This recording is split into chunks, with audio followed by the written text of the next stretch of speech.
Assalomu alaykum, xormaylar, salomatmisizlar? Demak, va'da qilganimizdek, bugun nepotizm va siyosiy ong haqida gapiramiz. Nepotizmning yomon ko'rinishlari nimadan iborat? Aslida butun dunyoda eng rivojlangan davlatlarda, mana qardosh davlatlarimizda ham ko'rishimiz mumkinki, nepotizmning alomatlari juda ham ko'p seziladi.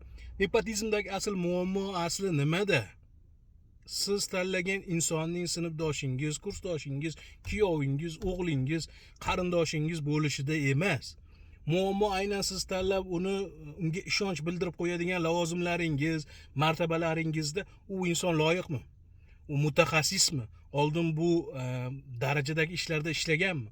U jamiyat bilan shug'ullanganmi? Va albatta siyosiy qarashlari qanaqa va mutaxassisligi qanaqa uning?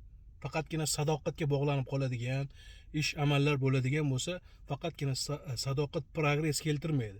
Shunchaki dars jarayonida bilimsiz bir insonni kirib, darsda o'quvchilarni jim qilib, qo'lini partiyaga qo'ydirib, jim qilib o'tirg'izib qo'yishga o'xshaydi davlatning sistemasini bu. Shu sababdan nepotizmni bunday bog'liqliklari davlatni orqaga tortishi albatta nima deydi, aniq.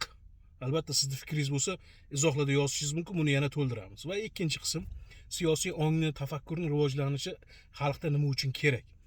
Deylik, bugun qotib qolgan fikrlar bor, stereotiplar bor, ya'niki mullalar doim shunaqa bo'lgan, taraqqiyotimizga bolta urib kelgan, bu dindorlarda bir toifa chiqib keladigan bo'lsa, ikkinchisi mana bu kofirlar, mana bu la'nati tizim, mana bu kufr rejimi, Tolibon kelsa yaxshi bo'ldi deb ikki toifaga ham e'tibor beradigan bo'lsangiz, asli davlatchilik nima deydi, asli davlatchilik ruhida emasda.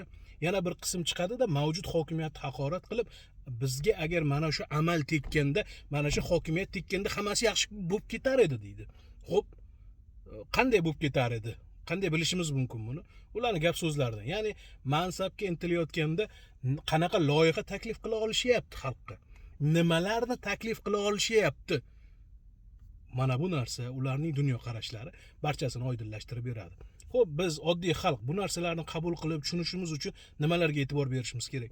Ularning bilimlariga, harakatlarida, so'zlayotgan so'zlari nimaning manfaatini ko'zlayapti? Gapda hamma narsa nima deydi, osonda deyishingiz mumkin, lekin bu narsa saviyani, bilimni juda ham yaxshi ko'rsatib qo'yadi. Shuning uchun diqqatli bo'lganimiz ma'qul. Keyingi videoyimizda iqtisod haqida gapirishga harakat qilamiz. Aynan sizni nimalar qiziqtirishini aytsangiz, videoni uzaytirib, xonada o'tirib, bafurja o'sha sohani bilmasam o'rganib chiqib, biroz bilsam yana qo'shimchalar qilib sizga yetkazishga, faolroq bo'lishga harakat qilaman. Katta rahmat.